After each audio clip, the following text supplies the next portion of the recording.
اس کے بعد دیکھو ایسے تھا، تمام تعریف اللہ کے لیے جو رب العالمین ہے، جو بے پایاں رحم کرنے والا ہے، بہت ہی مہربان ہے، رحیم ہے، جو بدلے کے دن کا مالک ہے۔ یہ کلام جو ہے غیبت میں چل رہا ہے، غائب میں، اور ڈائریکٹ کہہ دیا گیا ایاک نعبد، ہم تیری ہی عبادت کرتے ہیں۔ ڈائریکٹ کلام غیبت سے تکلم کی طرف پھر گیا ہے۔ کیا مطلب؟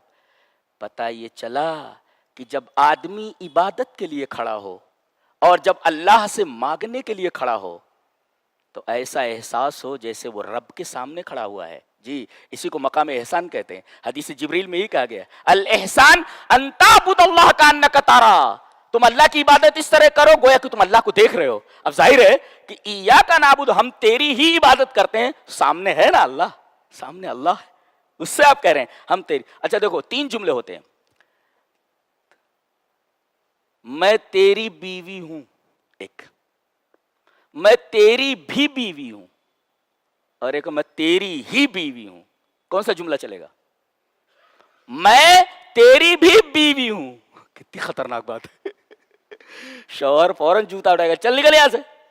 اور کسی کی بھی ہے کیا؟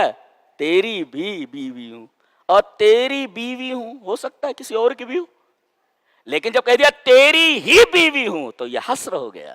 جی، تو یہ تیسرا جملہ چلے گا، یہ تیسرا۔